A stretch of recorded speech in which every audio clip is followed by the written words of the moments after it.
पंचधातूच्या ह्या तोफी ज्या आहेत त्या केल्या जात असत आणि त्याचंच एक खुलं प्रदर्शन आपल्याला इथे बघायला मिळते.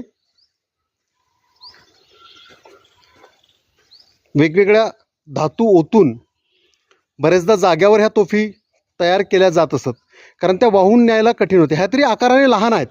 आता आपण इथे बघतोय की त्याला बाजूला एक आख दिली आहे, ज्याला चाकं लावली असत आणि बैल, उंट किंवा हत्तीच्या साहाय्याने ह्या तोफा ज्या आहेत त्या वाहून नेल्या जात असत. तर या तोफांचं एक प्रदर्शन आपण बघतो आहोत इथे.